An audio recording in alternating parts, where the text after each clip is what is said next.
Hello,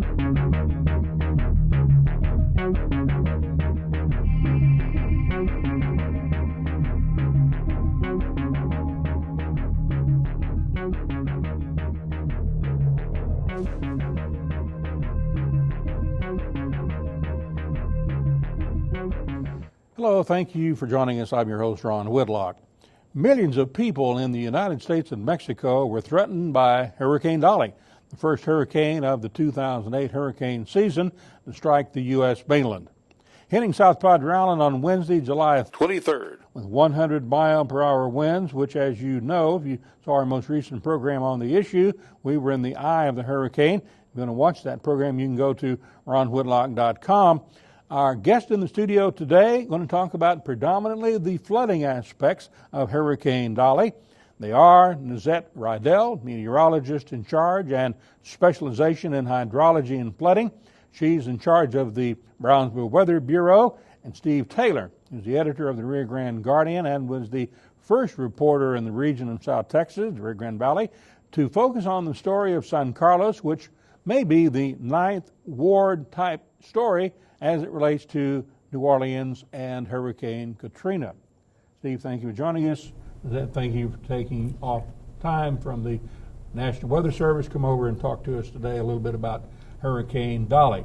As it relates to flooding and everything that happened on South Padre Island, kind of focus a little bit for the audience as to how hurricanes affect all people, both those on the coast who look at storm surge and damage from tropical storm winds up to hurricane force winds, and then those who will have effects from flooding, as you did during Hurricane Beulah, all the way up at your home in San Antonio. Well, Ron, when we talk about a hurricane making landfall, we talk about the triple threat that it brings. The first threat is the storm surge. If you live on the immediate coastline, that is the biggest killer in hurricanes that make landfall around the world and also in the United States. The second threat is the wind. If you are under that storm envelope, for 6 to 8 hours, you're going to feel those very strong winds, and those certainly cause an awful lot of damage. The third threat is a little more widespread and more diffuse, and that's the rainfall. We get rain with the storm moves inland, weakens, dies, the moisture is still out there, it will rain for days somewhere. Where that rain falls may bring flooding back into our area long after the hurricane has died.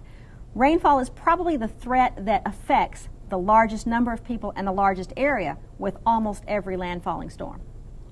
As it relates to Hurricane Dolly, there was flooding all the way to El Paso, flooding all the way up to New Mexico, Ruidosa, and into the state of Colorado in particular.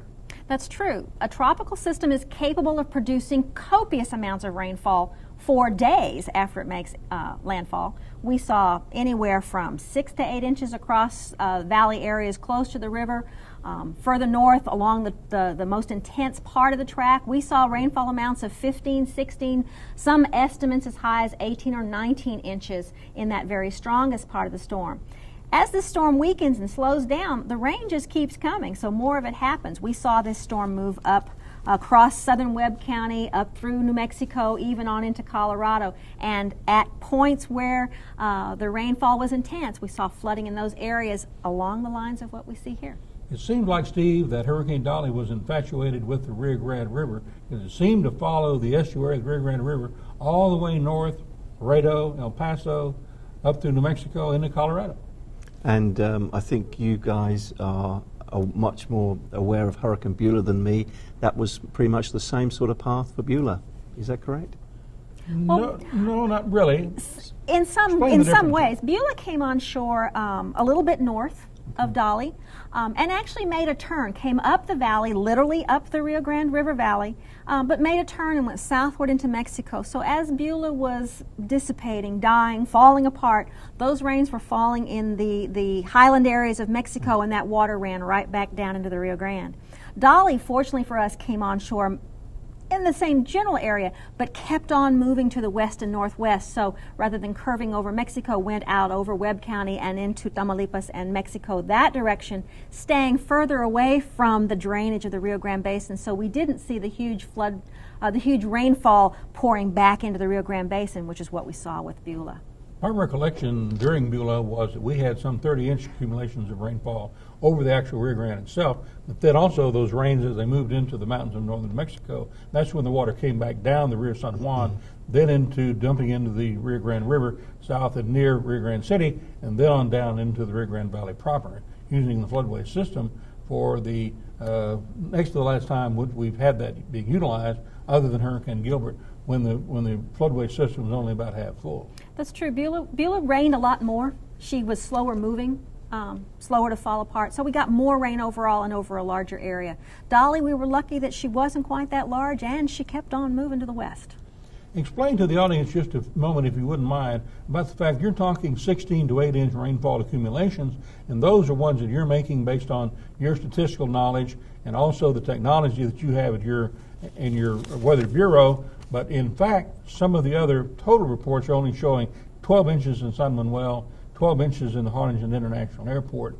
But those were taken in some cases where the water was being blown horizontally, and therefore you don't have an accurate reading when you have a standard weather system accumulating the rainfall totals. Rainfall is notoriously hard to get hard numbers for in hurricanes because the wind is blowing so hard. When the wind's blowing horizontally, the rainfall doesn't fall into the gauge quite as nicely as we'd like to see it. Blowing over the top of the gauge. It's blowing right across the top. So we make some guesstimates about how much we're missing.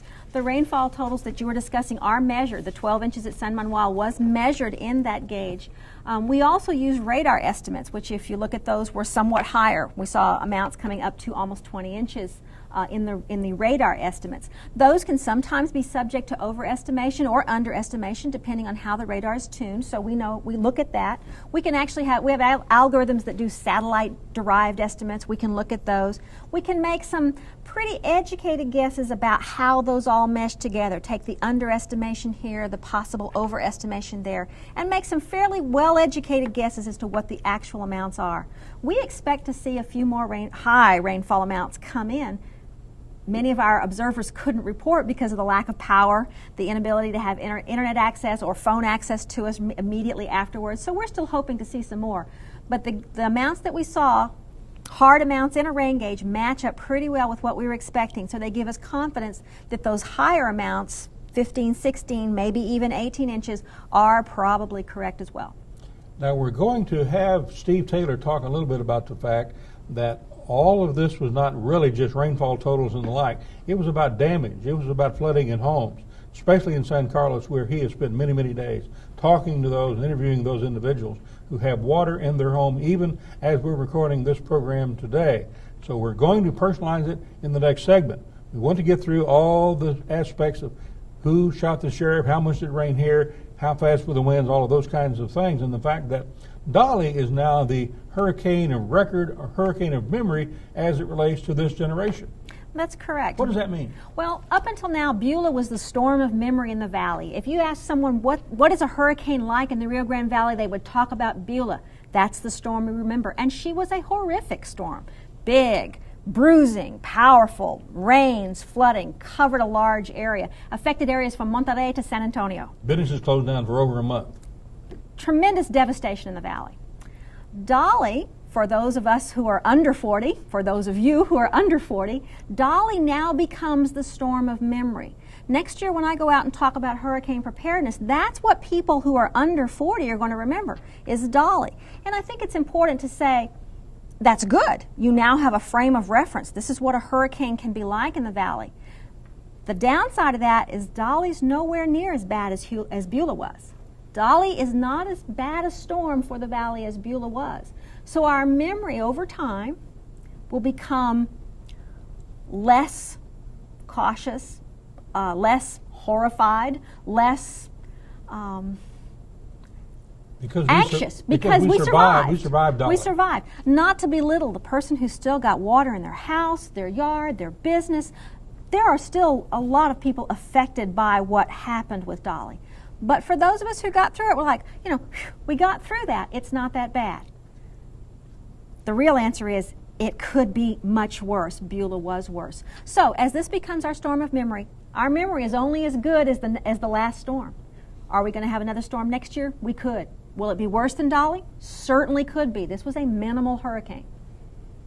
So we have Hurricane Dolly as the storm of memory. Hurricane Beulah could be worse. It's important for the media to get that word out to make sure that this particular event, Hurricane Dolly striking South Texas, was in fact a wake-up call. What's that mean, it's a wake-up call? Well, I think that means for those of us who have not experienced a hurricane in the valley, and there are a lot of people under 40 who have not experienced a hurricane up until Dolly, now they know what we're talking about. Now they know what this is like, the wind, the rain, the storm surge, the destruction that we see, the flooding that we see in the valley. These are the things that happen with a hurricane. In terms of a wake-up call, this was a small storm. Is the next one going to be bigger? I don't know, but it could be. This was a small storm. The damage can be worse. That's our wake-up call here. To evaluate the passage and the landfall of Hurricane Dolly, what can we learn from Dolly, looking at what happened with Hurricane Celia in Corpus Christi, and with 4 hurricanes striking in one hurricane cycle in the state of Florida? A lot of people said last week, well, we've had our hurricane, now we're good for the rest of the summer. And then Edward popped up this week in the Gulf of Mexico. Strikes Texas. In 2004, 4 hurricanes struck the state of Florida, all in one season. 2005, even worse. In 1933, 5 hurricanes made landfall between Brownsville and Tampico in one season. 5 full-fledged hurricanes. We've had our storm for the summer. That doesn't mean it's over. The season lasts until the 1st of November. We'll pay attention to that. 2 Florida storms, the eyes were the track within 5 to 8 miles of each other, tracking each other. So it could happen again? It could happen again. Whether you have 1 storm or 5 storms in a year, it's really a matter of chance. Steve, you really were the first journalist in the Rio Grande Valley to focus on San Carlos. Why and how is it so similar to the 9th Ward and Katrina in New Orleans? San Carlos, fascinating issue because it's only 7 miles to the east of the Hidalgo County Courthouse in Edinburgh. In fact, it's in the city of Edinburgh, and we would go along to the press conferences at the Emergency Command Center, right on at the Health Department, right on 281. And we would hear all about how the emergency management people were doing their work, and everyone was working hard to cope, and help the residents, which they were. San Carlos not being mentioned. No mention of San Carlos, but you just drive east on 107 just for 7 short miles, and you go there, and everything's flooded, and none of the residents have seen any help from any of the emergency management people. Now, the county will say that's in the first instance, soon after the hurricane. But that's not been rectified. It's been rectified now, but at that time, we're talking about the hurricane making landfall on the Wednesday, the 23rd. This was Monday, Tuesday, and the residents were telling us that they hadn't seen any help.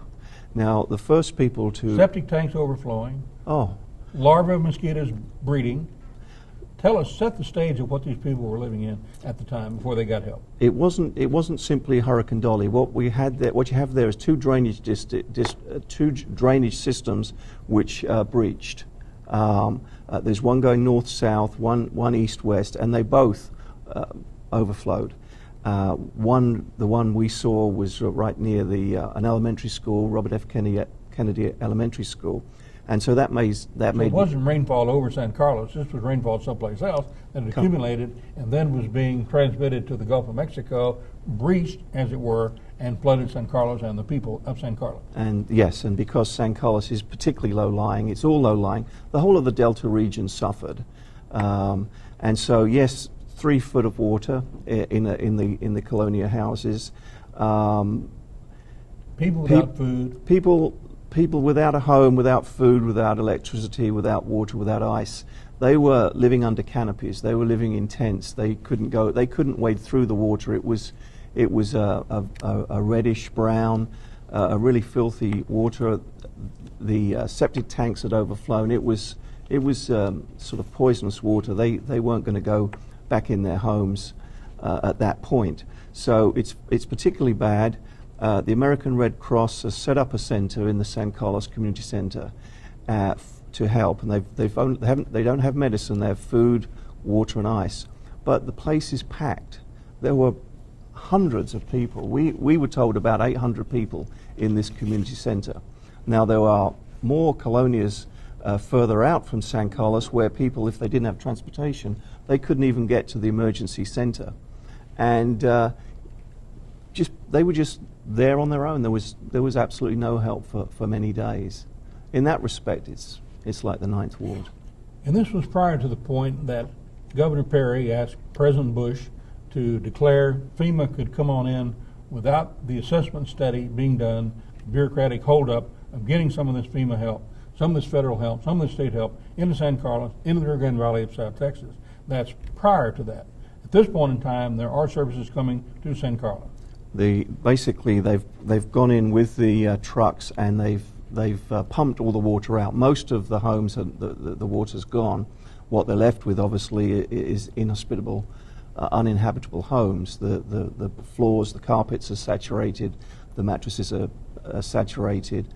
There's a maggot infestation, everything you would expect from having your home underwater in floodwater for 3 or 4 days. I mean, it's not very pleasant.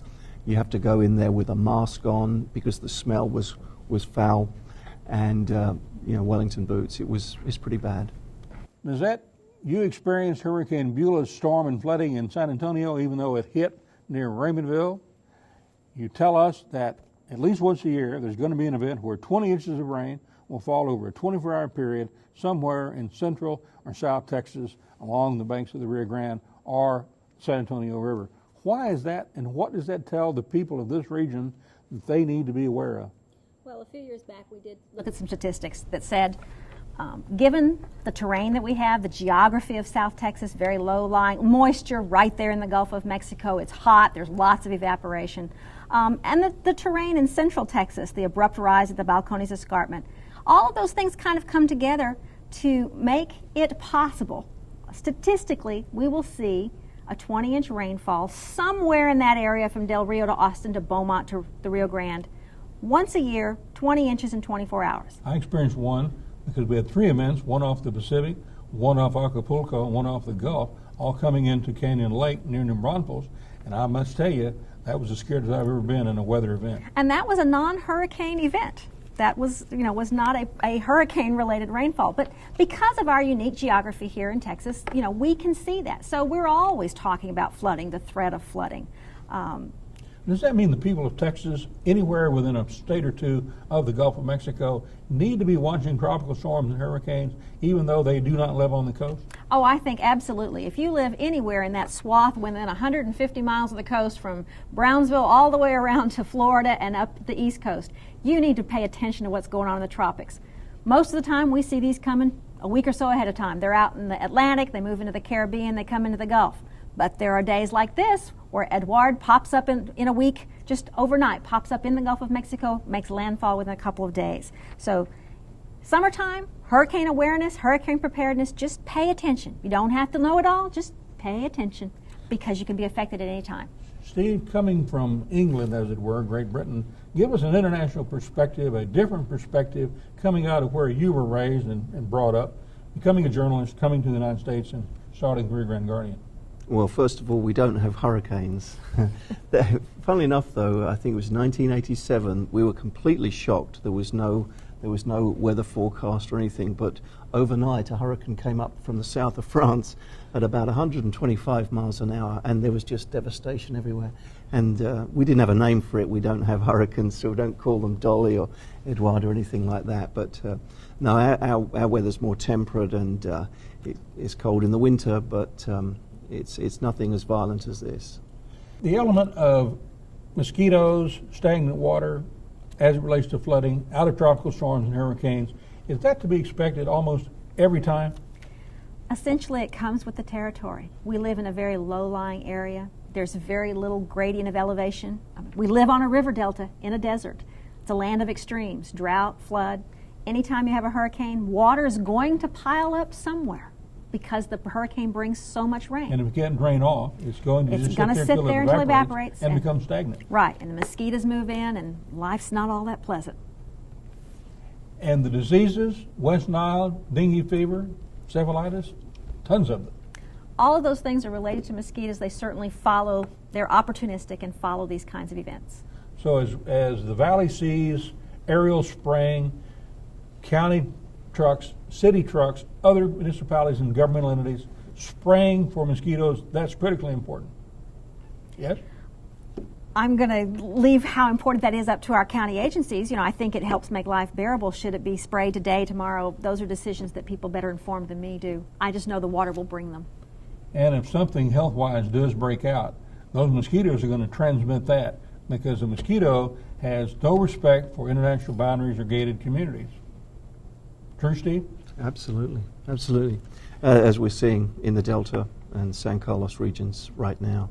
I mean, you drove in there, and you had to wash your cars when you leave. You had to go through a car wash because underneath the mosquitoes were everywhere. I mean, anywhere there's stagnant water, and that water was on the ground for over a week. It was very bad there. It's the first time this reporter came face to face with a president of the United States. It was President Lyndon Baines Johnson, a former senator from the state of Texas. He was here to talk about bringing federal assistance. This reporter was pleased to have that opportunity from KRIO 910 McAllen, and I was pleased at this particular point in time that Texas Governor Perry has put a little bit of pressure on President George Bush, and he has now cut through the red tape and brought FEMA and other federal assistance to the Rio Grande Valley and South Texas. Now, you've been covering an issue over in Hidalgo County as it relates to some of the disaster money and levy money being spent one place when it should have been spent another. Explain how that all works, Steve, that story. Yeah, October 2006, the voters of Hidalgo County passed a bond issue for $100 million that was supposed to be spent mainly on drainage repairs. And our county judge, Judge J.D. Salinas, has explained that once the voters approved that, there was a decision to move it. The FEMA came down and threatened the county that you're going to be put in the new flood maps. You're going to be zoned into a floodplain, and your insurance rates will go up. You'll have to get flood insurance. So I think the areas around McAllen and the foreign trade zone were in real jeopardy there. So hindsight being 20/20, if they were to go back and relive that, not realizing Dolly would come, they would not have done what they did. I'm not sure that they wouldn't. Sure I'm not sure they wouldn't still make the same decision again. But basically, $30 million that should have improved the drainage system in the Delta was spent on the levees. And you have to remember that improving the levees is supposed to be the federal government's job, and the county has decided to do that rather than wait for the federal government. Now, Nazette, the last word to you as the head person, chief meteorologist in charge, Brownsville Weather Bureau. Look in the camera and tell them what they need to remember for the next time. Well, I think the message is there's always a next time. We can't stop the rain from coming. We can't stop the wind from blowing. But educating ourselves about hurricane activity on the Texas coast and taking those personal actions to keep ourselves safe, to protect our property, that's our responsibility, and we do it. We practice it every year. Thank you for coming and meeting with us on the program, Steve. Thank you for joining us. Thank you for joining us. Till next time, adios.